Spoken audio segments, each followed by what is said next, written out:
let's get over the phones because, as has been his habit on Mondays, our good friend from Mercy Health, Dr. Dennis Norem, has been joining us. We've been talking COVID-19, some of the things he's discovered, some of the overall topic matter, and just, the beat goes on with this, and let's see if there's anything new to discover. Dr. Norem, good morning to you.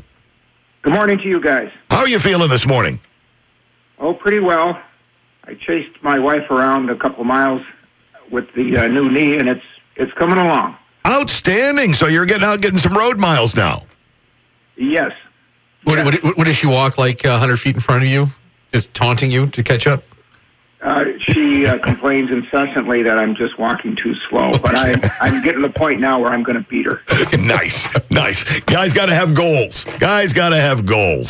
All right, hey, Dr. Norm, I was reading a thing this morning talking about serological tests, looking for specific antibodies in a person's blood. And there's a debate going on now. Is the testing that's going on the right kind of testing? Is this something that's going to lead to something? You would know a lot more about antibodies and serological tests than we would. Well, it's good timing. We were just informed at Mercy that it's available now to us, antibody testing. It's an FDA-approved antibody test, as there's some other tests, I think, floating around that were not approved. So we have the ability now to do testing. Having said that, we're going to be a little bit selective as to who we test. In other words, I hope people just don't call up and say, gee, I want to be tested without having any suspicion that they may have had COVID-19. So that is available. It's so-called IgM antibody, which is your long-term antibody that indicates that you've had an immune response to a particular bug, be it a bacteria, virus, whatever. Okay, I'm looking at the description for people who are unfamiliar with the whole antibody concept. It says within hours of a foreign invader like SARS or COVID-19 infiltrating the body, the immune system mounts a non-specific attack, meaning the body's general fighters get thrown at the invader, but eventually the body begins to send out large Y-shaped molecules called antibodies that target the virus precisely. They bind like a lock and key to a specific part of the virus. Yes, that's a very good explanation. Initially, they are usually categorized as IgM. Those are kind of your immediate antibodies. And we can test for IgM, but probably not particularly helpful at this time because we test directly for the actual virus. After a period of time, and it depends on the virus and the bug, but within a few weeks, you develop your long-term antibodies, which are IgG. The other antibody we can test for is IgA, which is an antibody found typically in fluids and secretions. And being that this is a respiratory illness in the lung tissue, those antibodies may be useful at some point to determine immunity. But at this point, probably the best antibody to determine if you've been exposed will be the IgG. Now, does having the antibodies mean that you're immune? That doesn't necessarily equal the same thing, does it? Does not. It indicates that you've had an immune response. It doesn't necessarily mean you're immune. And that's, again, one of the controversies that we've talked about in past weeks is just because you have an immune response and seemingly don't get ill or get over the COVID-19, can you get it again? And that just isn't clear if and when. It does appear fairly clear, though, that people who are getting over it are donating plasma, which seems to be helping people that are ill. So we have a pretty good idea that you can resolve this infection, but how soon may you possibly get infected again? I don't think we're going to know that for several months or maybe a couple of years. Doc, you mentioned you guys at Mercy Health were going to be kind of judicious in who got this antibody test. What kind of criteria for who gets tested? Who are you looking for to run through the mill here? Well, I think the first are first responders, people that take care, nurses, doctors, people who have any kind of exposure.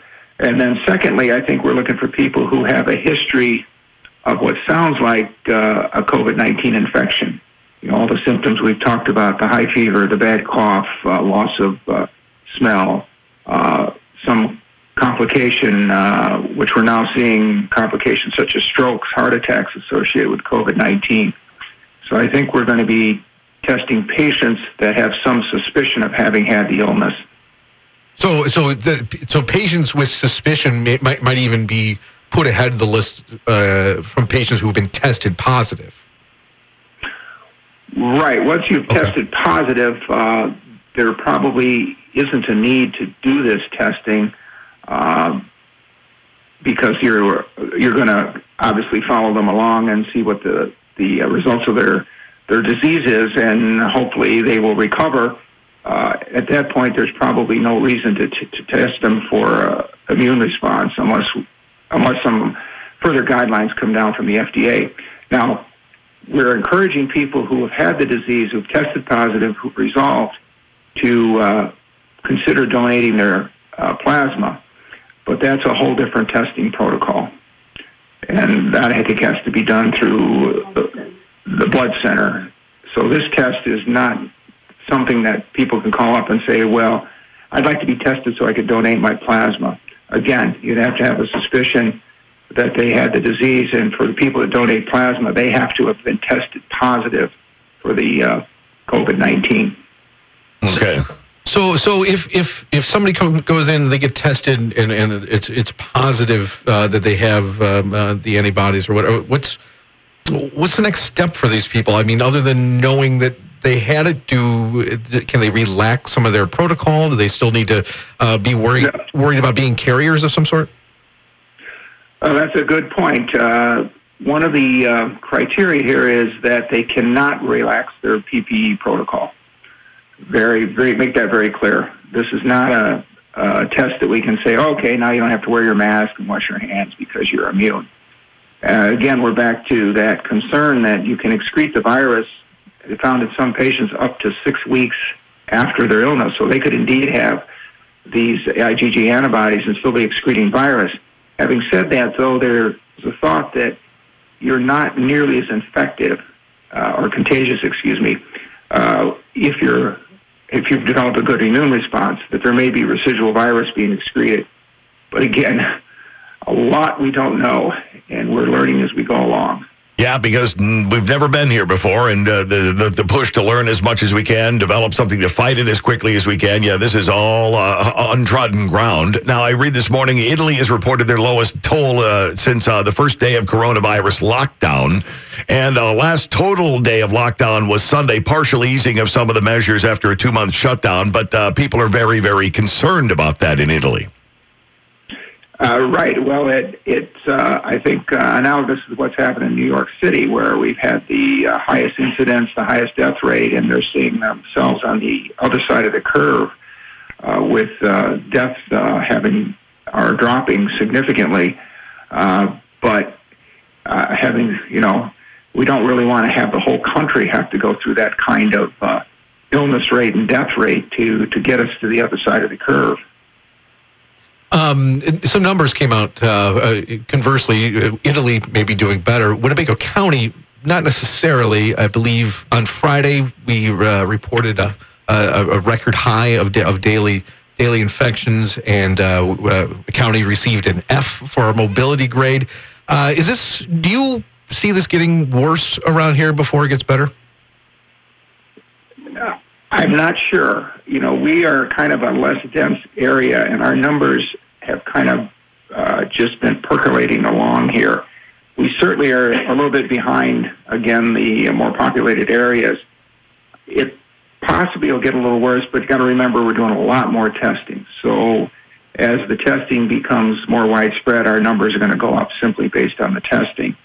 And we're a small enough population that it's hard to interpret the death rates. I think it's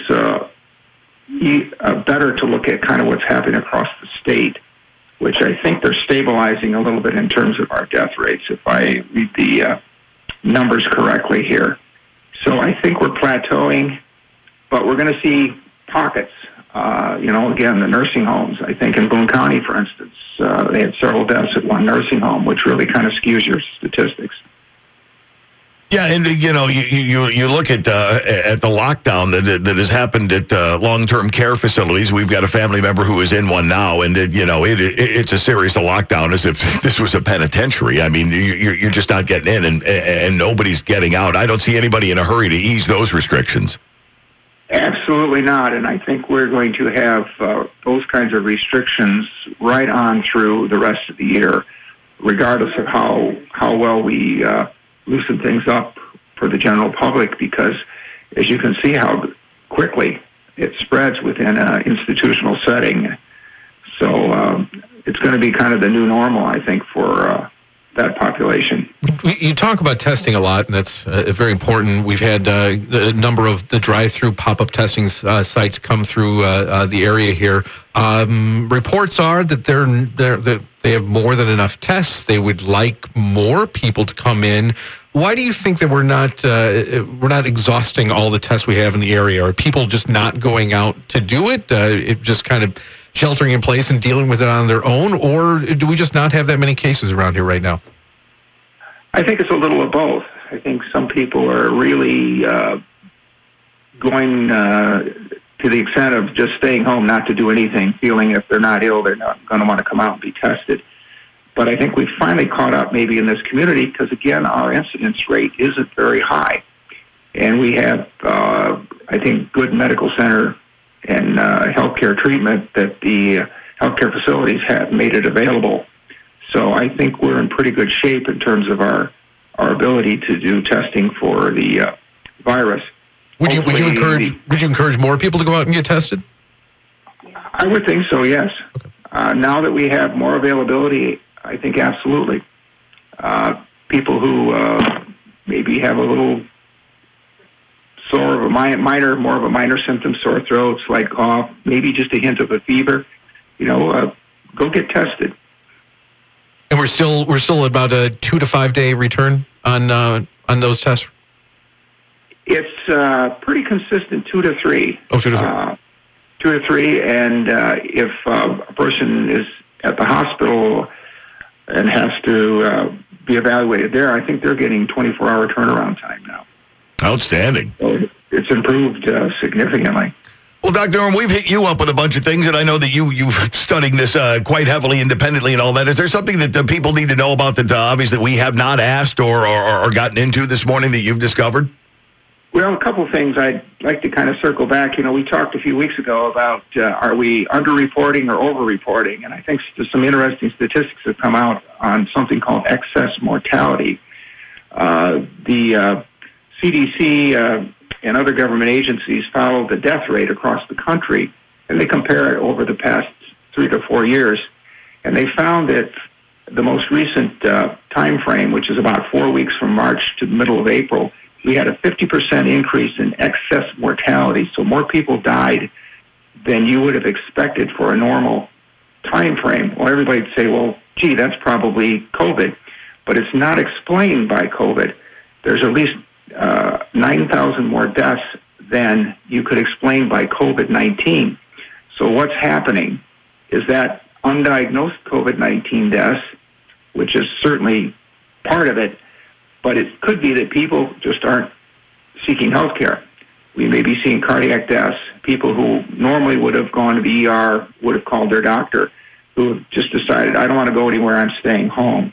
So that's going to be something to kind of watch as we move forward. What happens with the excess mortality, and why are we seeing this many increased deaths in the country?